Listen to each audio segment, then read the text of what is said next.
Eu já falei para vocês do trabalho que eu publiquei junto com o Cássio Pereira, Domingos Rodrigues e o professor Philip Fernside, intitulado Projetos na Amazônia trazem riscos ao Brasil e o mundo.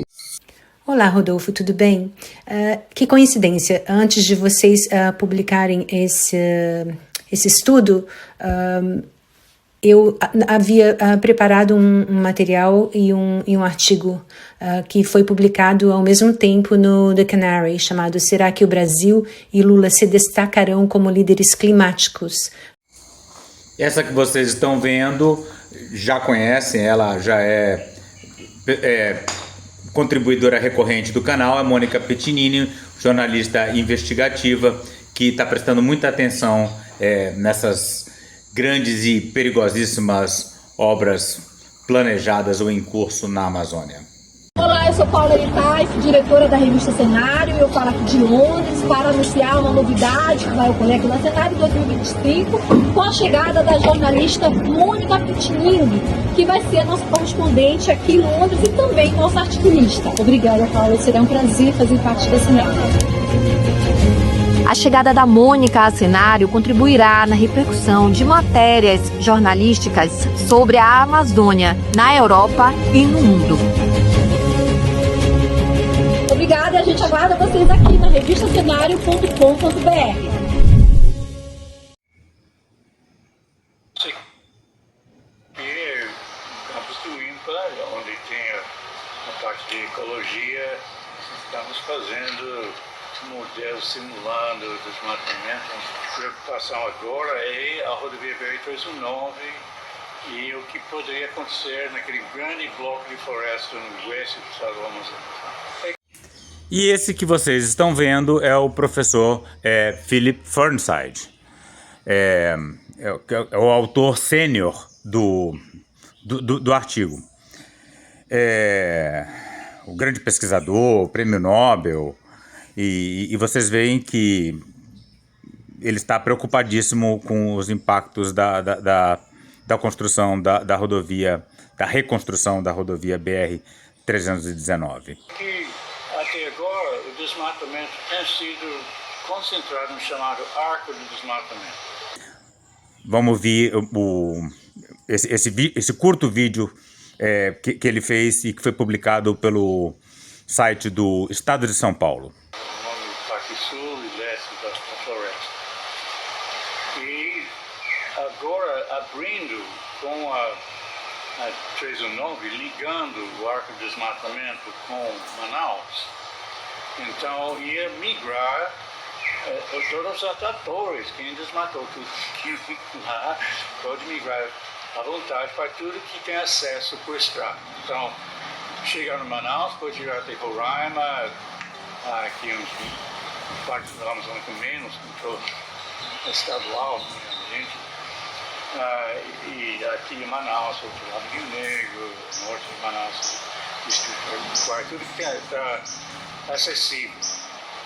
E com as estradas que são planejadas a ligar com o 319. Hoje ninguém fala sobre essa. Finge que só a estrada principal do 319, e a rima é só sobre a perda da estrada, não essas estradas laterais. Mas são várias que vão perforando, inclusive, todas as unidades de conservação que foram criadas para barrar o avanço do desmatamento. Então, simplesmente leva os desmatadores para outro lado. Na COP30. Inclusive, eu mencionei alguns desses projetos no meu artigo.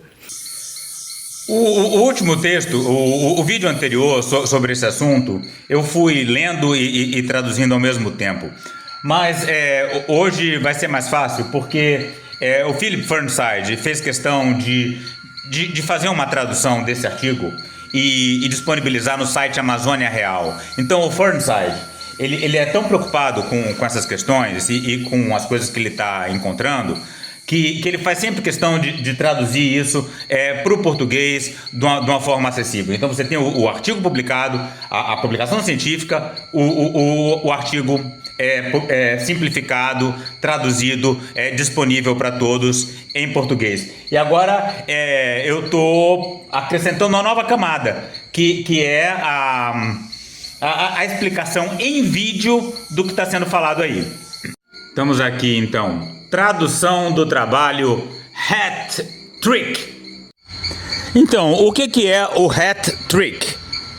O que significa o termo hat-trick? Quando um jogador marca 3 gols, é dito que ele fez um hat-trick. Mas que diabo significa isso? De acordo com um dicionário inglês, o termo hat-trick foi utilizado Ei, cacete. pela primeira vez no século XIX. Mais precisamente falando, em uma partida de cricket em 1858, quando um jogador conseguiu pontuar 3 vezes pela seleção inglesa. Diz a lenda que por conta desse feito, o jogador recebeu um chapéu, hat, forrado com dinheiro. O termo também é associado aos truques de mágica, já que é muito utilizado pelos mágicos o chapéu, hat, para fazer um truque, trick, principalmente quando o mágico tira o coelho lá da cartola. Bom, a grande verdade é que o real significado não importa.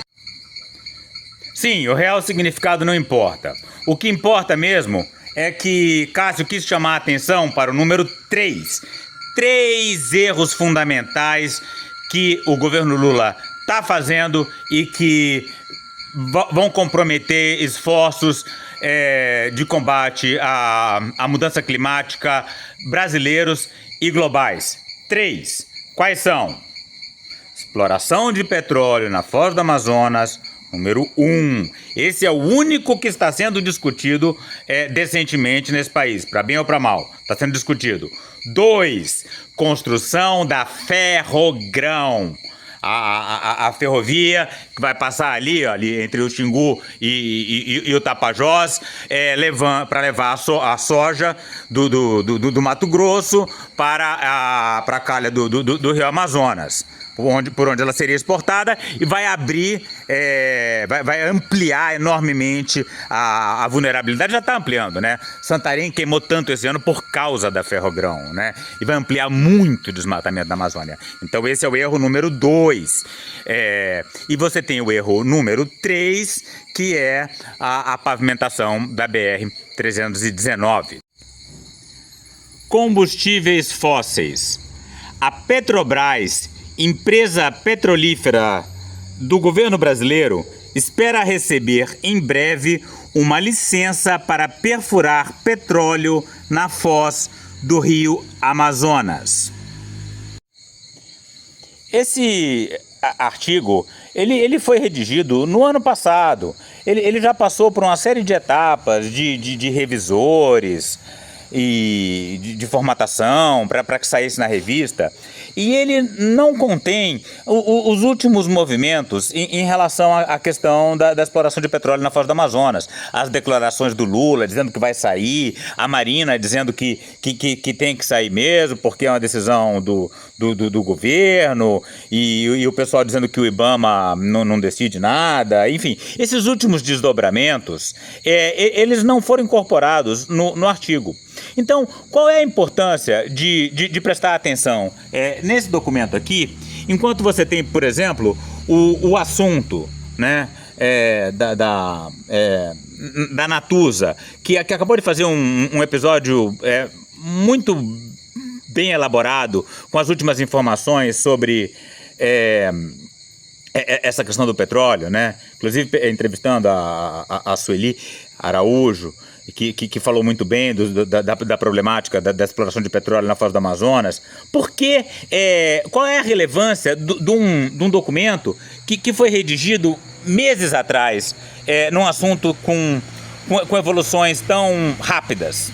A questão é essa aqui, olha. Se você é um aluno de graduação ou de pós-graduação e você precisa falar sobre a política ambiental desse governo, desse atual governo Lula, de uma forma acadêmica. Você não pode citar vídeo do YouTube. Então, se você está vendo esse meu vídeo aqui, não adianta querer botar isso no teu TCC. Se eu vejo um negócio desse, vídeo de YouTube colocado no TCC, eu já vou fazer um xizinho ali mandando corrigir. Mesmo o trabalho lá do assunto, o Estado de São Paulo, a Folha de São Paulo também não serve. Né? Um livro que alguém fez, a única coisa que você realmente deve colocar no seu TCC, no seu trabalho de mestrado ou doutorado, são artigos científicos. Isso aí é a melhor coisa. O resto é literatura cinzenta, tá? E esse artigo científico, ele possui isso aqui, olha, o DOI do artigo, olha, é esse código que mostra que ele faz parte da rede de artigos científicos, tá? Então, se você quiser falar sobre o que o Brasil está fazendo com a Amazônia nesse ano de 2024 especificamente, você tem um conjunto bastante limitado de artigos científicos, e esse aqui, assinado, né, pelo Cássio, pelo Domingos, por mim e pelo professor Philip Fernside, é um dos artigos fundamentais para explicar esse momento que estamos vivendo, tá? Por isso que, independente dos últimos acontecimentos, isso aqui tem um valor do ponto de vista das narrativas científicas que é superior a qualquer programa, que seja lá qual for a sua audiência. Então, vamos ler o que está escrito aqui.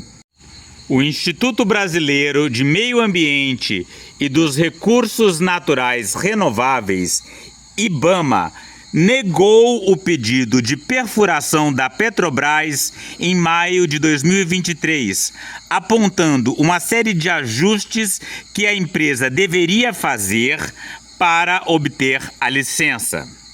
A perfuração de petróleo na foz do rio Amazonas pode ter consequências devastadoras devido ao status da região como uma área social e ambientalmente sensível.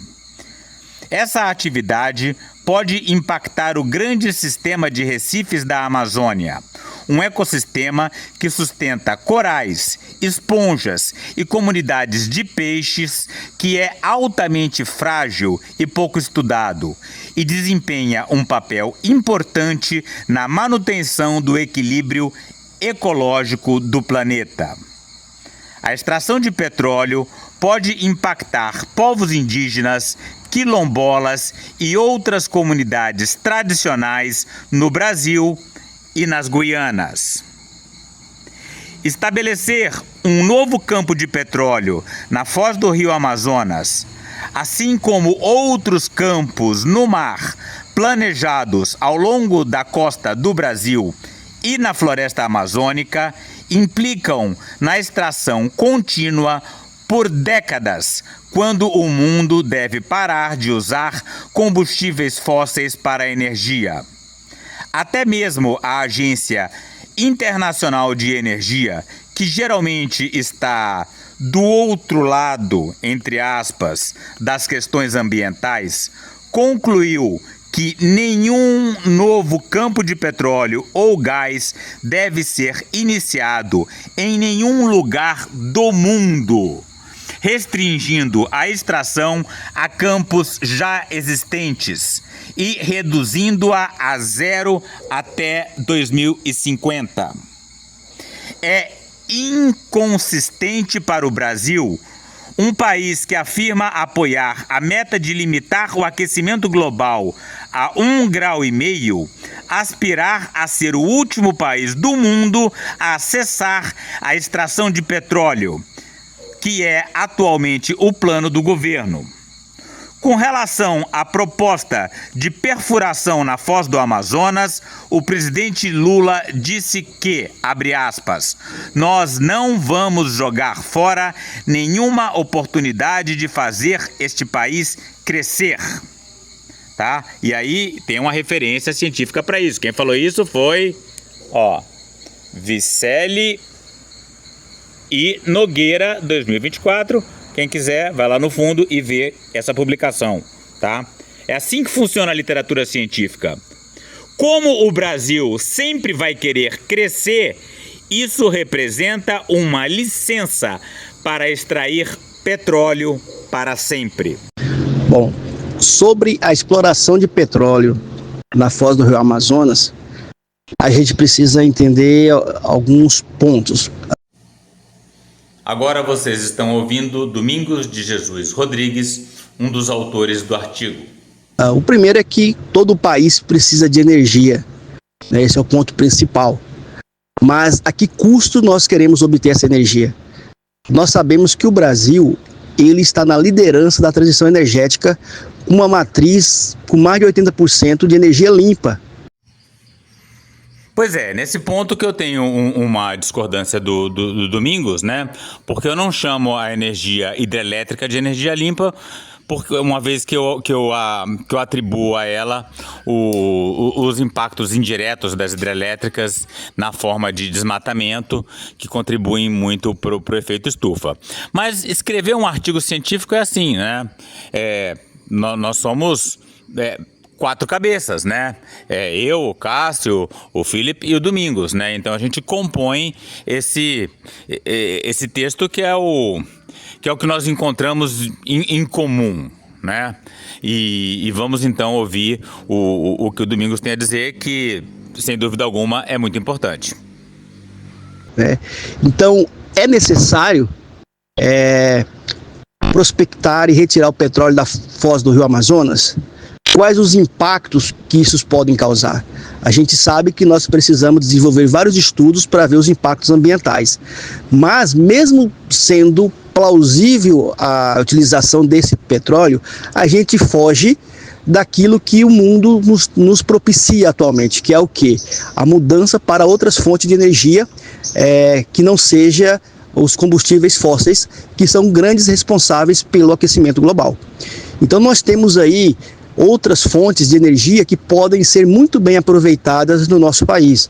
Por exemplo, a energia eólica, que é pouco utilizada ainda, a energia solar. Então nós temos outras fontes, né? Citei essa de energia eólica e energia solar, mas a gente tem aí do hidrogênio verde, as próprias movimentações das ondas do mar. Então temos tantas outras possibilidades. E por que nós vamos investir em energia que contribui para o aumento do aquecimento global? Nós estamos vendo aí, nesses últimos anos, essa variação de temperatura e uma consequência absurda, principalmente na Amazônia, com secas jamais vistas. Então nós temos que pensar no que nós podemos contribuir para que reduzamos ou não deixemos aumentar a temperatura no planeta. E uma dessas possibilidades é fazer essa transição o mais rápido possível para uma energia limpa e uma energia que não cause tanto problemas ao ambiente, por exemplo, em relação à questão do aquecimento global. Então, essa questão da utilização de petróleo ou bioprospecção do petróleo na foz do Amazonas é muito complexa, mas a gente não precisa investir recursos para essa fonte, visto que nós temos outras fontes, além de serem mais baratas, uma energia limpa e que propicia também o desenvolvimento de um país. Rodovias e ferrovias. O Ministério dos Transportes do Brasil quer reconstruir 407 quilômetros da rodovia BR-319, Manaus-Porto Velho.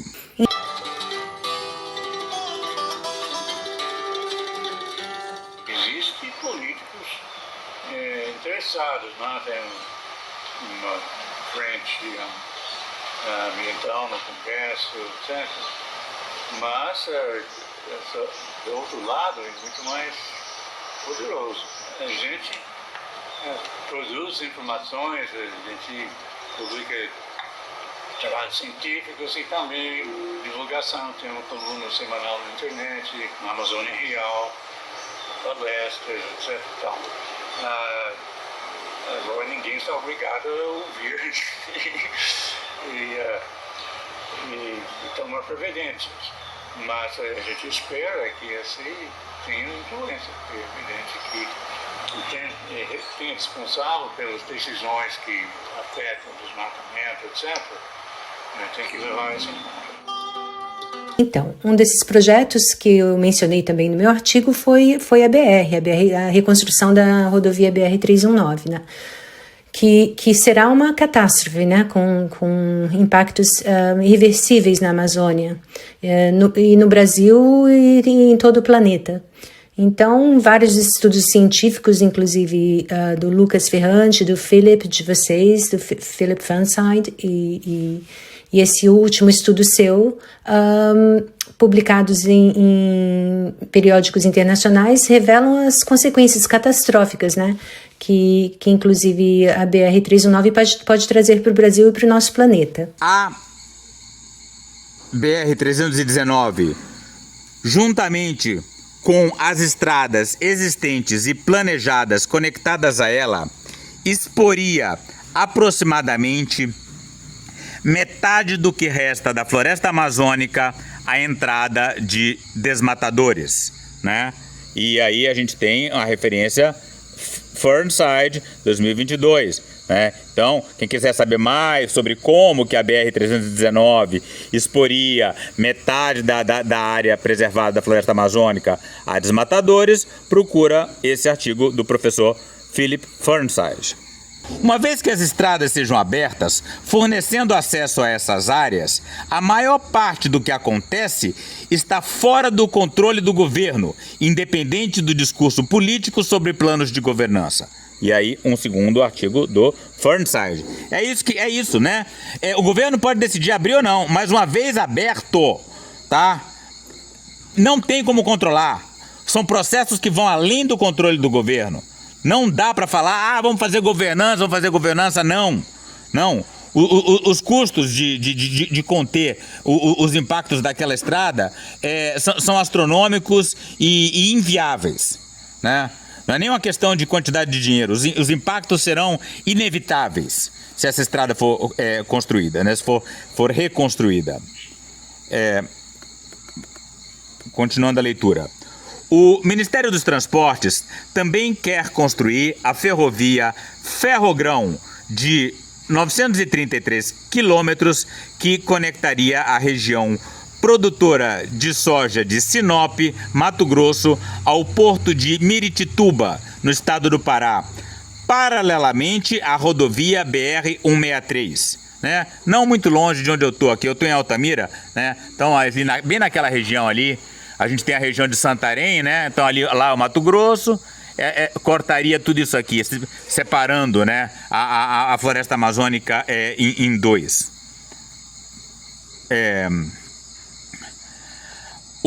A Climate Policy Initiative, CPI, estimou que o projeto causaria 2.043 quilômetros quadrados de desmatamento. Isso num prazo pequeno. Num prazo maior, é mais, enfim. Vai levar à destruição completa da Amazônia, ainda mais em combinação com a BR-319.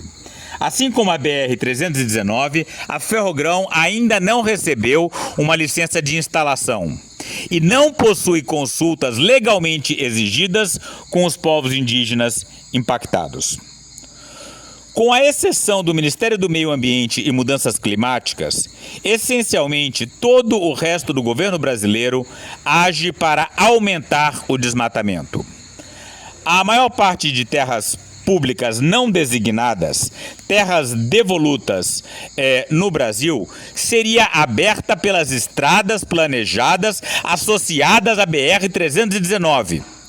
E o Instituto Nacional de Colonização e Reforma Agrária pretende legalizar reivindicações de terras em tais terras não destinadas. Uma prática que é um dos principais impulsionadores do desmatamento da Amazônia brasileira, né? Como mostra Fernside 2017. O presidente Lula até disse que planeja criar uma prateleira dessas terras para distribuição. Tanto a BR-319 quanto suas estradas vicinais planejadas, como a AM-366, atravessam uma das partes mais bem preservadas da Amazônia. Esses projetos serão prejudiciais aos povos indígenas e à biodiversidade. Eles podem contribuir para o surgimento de novas pandemias, já que a região é um dos maiores reservatórios de patógenos do mundo. Esse projeto, a BR-319, pode aumentar o risco, como foi alertado já por vários cientistas, pode aumentar o risco de saltos zoonóticos, como você sabe. São as doenças armazenadas na floresta que chegam aos seres humanos. Nós já temos visto um aumento em casos de malária, de dengue, zika, oropouche, e alguns deles se espalhando para outras partes do país. Inclusive o oropouche, eu acho que foram identificados mais de 3.000 casos no Espírito Santo.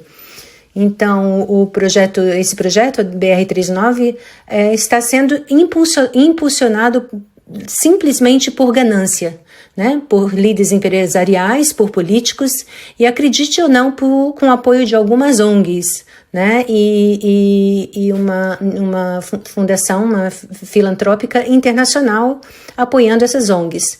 E as mesmas se recusam a opor-se a esse projeto absurdo. O desmatamento da área em questão coloca em risco importantes serviços ecossistêmicos, como o fornecimento de vapor d'água aos ventos conhecidos como rios voadores, que mantêm as chuvas nas regiões sul e sudeste do país, incluindo cidades como São Paulo.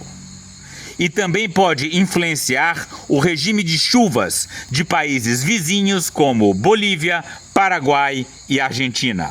Então, um dos impactos seria de que os rios voadores responsáveis por trazer umidade e fornecer água para o estado de São Paulo e também outras regiões do Brasil vão literalmente parar de funcionar. Então, isso significa que todas as empresas e setores no Brasil seriam fortemente afetados, paralisando o país inteiro. Enquanto a floresta perto da borda azul da Amazônia já está perdendo seu estoque de carbono, a mudança climática projetada ameaça áreas muito maiores de floresta, incluindo aquelas ao longo da BR-319 e as estradas secundárias planejadas, que abririam a vasta área de floresta a oeste da rodovia. O estresse sobre a floresta nesta área, devido à seca e ao calor, pode cruzar pontos de não retorno, além dos quais a floresta entra em colapso. E isso seria muito agravado pelo desmatamento, exploração madeireira e incêndios associados às estradas planejadas. A seca severa na Amazônia, causada pelos fenômenos El Niño e Dipolo do Atlântico em 2023 e 2024, tem sido um forte contribuinte para a degradação florestal, tanto pela mortalidade de árvores por temperatura e estresse hidráulico, quanto por incêndios florestais no subbosque. A redução do desmatamento anunciada pelo Brasil não inclui a degradação florestal, que não só emite quando as árvores morrem durante incêndios, mas também nos anos seguintes, à medida que as árvores mortas se decompõem. Mesmo sem a dramática seca recente, as emissões da degradação da floresta amazônica igualam ou excedem as do desmatamento. Tudo isso poderia levar a uma emissão de gases de efeito estufa suficiente para empurrar o clima global além de um ponto de não retorno. A perda da floresta amazônica seria uma contribuição crítica para um ciclo de retroalimentação positiva que poderia levar a pontos de inflexão para outros ecossistemas, como recifes de corais e o permafrost, solo ártico congelado. Esse looping de feedback positivo são processos que amplificam a emissão de gases de efeito estufa na atmosfera. Looping seria uma reação cíclica em cadeia, ou seja, processos amplificando uns aos outros, de uma forma que pode se repetir continuamente. Vamos pegar, por exemplo, essas obras propostas pelo governo brasileiro para a Amazônia. O que elas vão gerar? Mais desmatamento, mais degradação florestal, aumento dos incêndios, no caso da exploração de petróleo, queima de combustíveis fósseis. Então, tudo isso vai gerar um aumento desses gases de efeito estufa na atmosfera, que vão aumentar o aquecimento global, que nada mais é que o aumento das temperaturas médias planetárias. Esse planeta mais quente vai degradar ainda mais a Amazônia, que vai emitir ainda mais gases de efeito estufa. Então, percebam que são processos que amplificam uns aos outros, vamos dizer, em um círculo vicioso. E tudo isso pode levar esses ecossistemas a um ponto de não retorno. Então, isso seria esse looping de feedback positivo. Portanto, ao afetar indiretamente esses ecossistemas, os projetos na Amazônia poderiam comprometer os compromissos de emissão zero de nações como Canadá, Estados Unidos, Rússia, países da União Europeia e Austrália, que enfrentarão desafios ainda maiores para conter a destruição dos seus ecossistemas. Conclusão: esse hat-trick põe em risco os esforços ambientais do Brasil e sua aspiração de se tornar um líder global nessa área. Alertamos que, se isso acontecer, o Brasil não conseguirá cumprir suas metas de redução de emissões e poderia frustrar os planos de zero líquido, de emissões líquidas zero de várias nações ao redor do mundo. Abrir o coração da Amazônia para grilagem, desmatamento, exploração madeireira e incêndios liberaria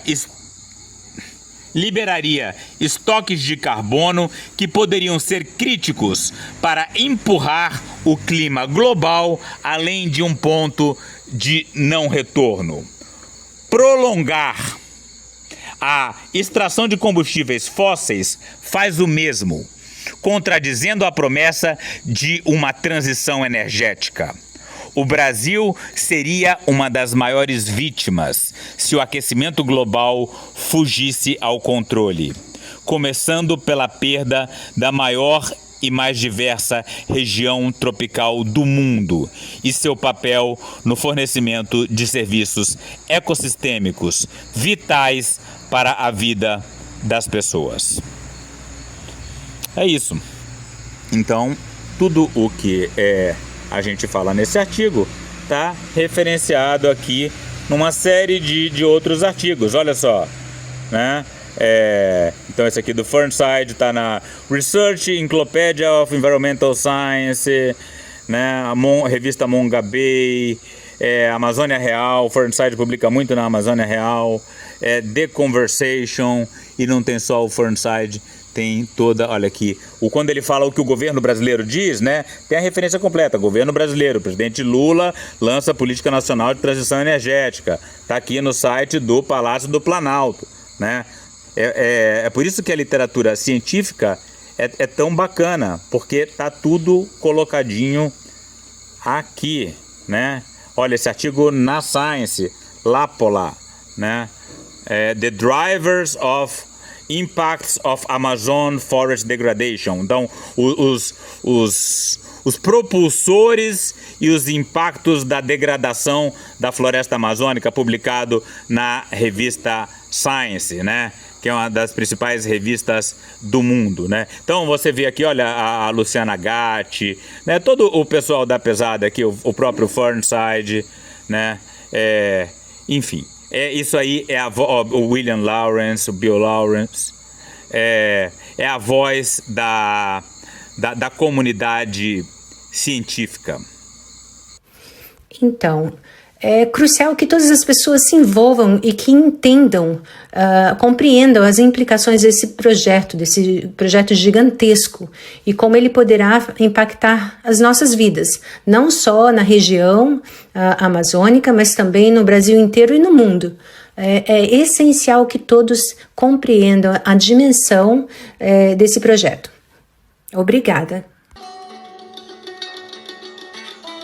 O mundo está mais preocupado, né? Está percebendo efeitos de aquecimento global, né? Você tem incêndios, secas, inundações, etc.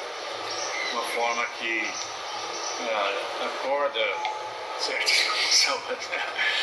Mas dentro do Brasil isso não mudou a política do governo, que continua tendo a culpa, negando a existência de mudança climática antropogênica. As pessoas simplesmente pensam que tudo é perdido e vai acabar mesmo, então eles vão preocupar com outro assunto e esquecer daquilo e acaba sendo uma coisa que se autorrealiza. Então é muito importante de não entrar nesse armadilha de fatalismo.